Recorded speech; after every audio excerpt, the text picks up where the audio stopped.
Bismillahirrahmanirrahim. Assalamualaikum semua adik-adik, anak-anak yang dikasihi semua. Bersama dengan saya, Cikgu Suparman untuk kelas Pendidikan Islam tahun 6, bidang sirah. Tajuk yang kita nak belajar hari ini ialah kewafatan Nabi Muhammad sallallahu alaihi wasallam.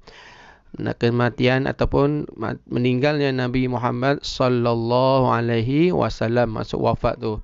Muka surat 163 dalam buku teks macam biasa. Siapa malas saya rotan.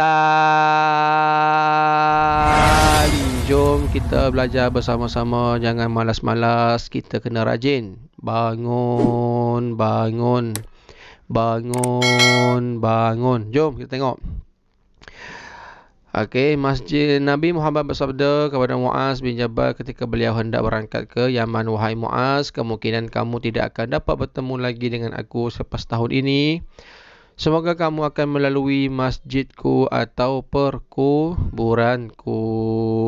Okey, itu ialah gambar tempat ataupun makam Nabi Muhammad sallallahu alaihi wasallam. Di mana? Di mana ni? Di Madinah, Masjid Nabawi di Madinah. Okey. Nabi dah agak dah macam dah dapat agak dah dia akan meninggal. Okey, sebab tu dia beritahu Muaz bahawa kemungkinan kamu tidak akan dapat bertemu lagi dengan aku selepas tahun ini. Semoga kamu akan melalui masjid atau perkuburanku. Tahukah kamu di mana letaknya makam Nabi? Dia tanya kita, nak jawab macam mana?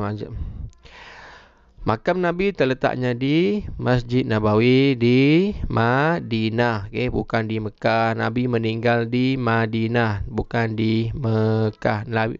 Nabi lahir di Mekah tapi meninggal di Madinah. Pada bulan Safar tahun ke-9 Hijrah, Nabi Muhammad telah melantik Usamah bin Zaid menjadi pemimpin kepada angkatan tentera bagi mempertahankan kesucian Islam di Palestin. Setibanya Usamah dan angkatan tenteranya di Diljab, mereka mendapat berita tentang Nabi Muhammad yang ditimpa sakit. Baginda ditimpa sakit pada penghujung bulan Safar tahun ke-11 Hijrah. Pada tahun ke-11 Hijrah, setelah baginda pulang dari menziarahi tanah perkuburan Baqi', baginda ditimpa sakit kepala dan demam yang teruk. Nabi ditimpa sakit kepala dan demam yang teruk. 2. Sakit baginda berterusan selama beberapa hari. Apabila keadaan semakin tenat, baginda meminta izin daripada para isteri baginda untuk berada di rumah Aisyah binti Abu Bakar. Baginda dipapah oleh Ali bin Abu Talib dan Al-Fadlu bin Abbas ketika berjalan menuju ke rumah Aisyah. Nabi minta izin untuk pergi ke rumah Aisyah. 3. Para sahabat sangat sedih melihat keadaan Rasulullah yang sakit. Baginda tampil berucap di khalayak ramai dan membayangkan bahawa baginda akan wafat tidak lama lagi. Baginda juga meminta para sahabat daripada golongan muhajirin agar berbuat baik dengan orang-orang Ansar. Ni kisah dia tentang kewafatan Nabi Muhammad sallallahu alaihi wasallam. Nabi Muhammad wafat ketika umur berapa?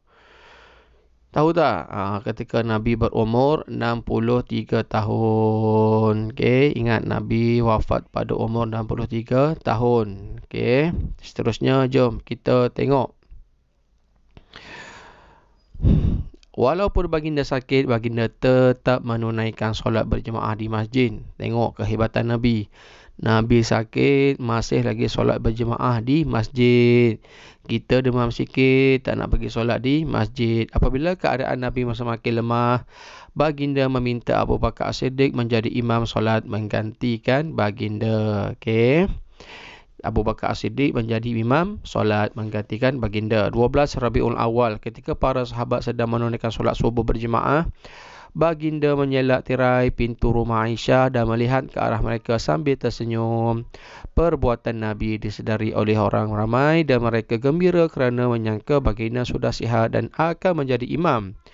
keadaan baginda semakin tenang. Roh baginda memanggil anaknya Fatimah, cucu-cucu dan para isteri baginda untuk memberikan pesanan. Okey, sebab apa Nabi ni semakin tenang?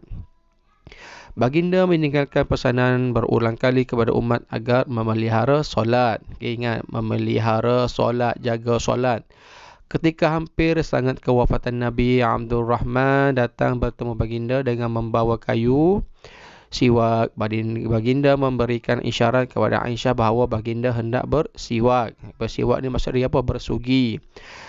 Pada ketika itu, baginda berada di pangkuan Aisyah. Sejurus kemudian, wafatlah baginda ketika berusia 63 tahun. Okay. Semasa Nabi tengah sakit tenat tu, dia pesan kepada yang berada di sekelilingnya supaya memelihara solat. Sebab apa? Solat ialah tiang agama. Jadi jangan tinggalkan solat. Seterusnya, reaksi para sahabat terhadap berita kewafatan Nabi Muhammad.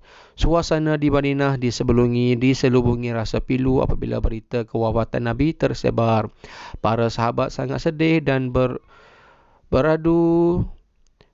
berduka cita menerima berita kewafatan baginda. Apabila mendengar berita tersebut, Abu Bakar bergegas ke rumah Aisyah dan masuk ke dalam tanpa berkata sepatah pun kepada orang ramai. Beliau melihat sendiri jenazah baginda lalu menangis kesedihan atas pemergian Nabi Muhammad yang dikasihinya. Beliau mencium wajah baginda lalu keluar menemui para sahabat dan mengesahkan berita kewafatan Nabi Muhammad. Abu Bakar menenangkan Umar yang kelihatan begitu terperanjat dan sukar mempercayai berita kewafatan Nabi Muhammad. Kemudian Abu Bakar berucap kepada kaum muslimin, barang siapa yang menyembah Muhammad, sesungguhnya Muhammad telah wafat. Dan barang siapa menyembah Allah, sesungguhnya Allah Maha Hidup. Kemudian beliau membacakan surah Al-Imran ayat 144. Beberapa orang sahabat menguruskan jenazah Nabi Muhammad sallallahu alaihi wasallam. Jenazah baginda dimandikan dan dikafankan, seterusnya disembahyangkan secara berperingkat oleh kaum muslimin. Okay. Akhirnya baginda dimakamkan di tempat baginda wafat, iaitu di rumah Aisyah. Okay.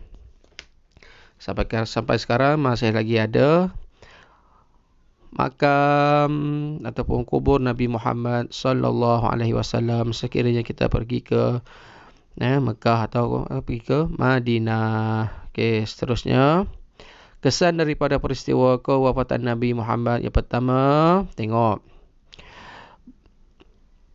umat Islam terus berpegang peristiwa. Okey, tengok yang nombor 2, keimanan mereka terhadap Allah Maha Kekal dan Nabi Muhammad sebagai pesuruh Allah semakin kukuh. Okay, walaupun Nabi dah tak ada, keimanan mereka terhadap Allah kekal dan tidak ada perubahan. 2, 3, berpegang teguh pada Al-Quran dan As-Sunnah. Apa yang Nabi tinggalkan itu Al-Quran dan As-Sunnah, kita mesti pegang. Nombor 4, mereka bersatu hati dan semakin mengukuhkan strategi dakwah untuk menyebarkan agama Islam. 5, selepas kewafatan Nabi, sistem syura ataupun syura ni maksudnya mesyuarat, meeting, diteruskan dalam pemerintahan dan Abu Bakar As-Siddiq dilantik sebagai khalifah melalui kaedah syura. Okey, khalifah yang pertama ialah selepas ketiadaan Nabi, Abu Bakar As-Siddiq dilantik sebagai khalifah melalui kaedah syura. Khalifah ni maksud dia apa? Lebih kurang macam Perdana Menteri macam tu lah. Okay.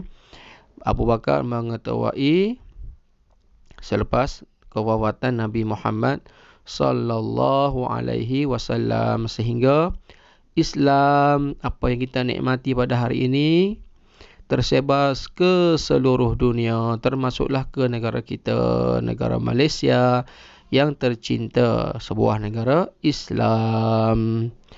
Iktibar daripada peristiwa kewafatan Nabi Muhammad sallallahu alaihi wasallam. Yang pertama, meyakini Allah bersifat kekal, tiada permulaan dan tiada pengakhiran. Kita yakin bahawa Allah ni tetap ada walaupun Nabi Muhammad sallallahu alaihi wasallam telah wafat. 2. Nabi sangat sayang akan umatnya dan berpesan agar memelihara solat. Sebelum Nabi wafat tu disebut ummati, ummati, ummati. Sebab apa?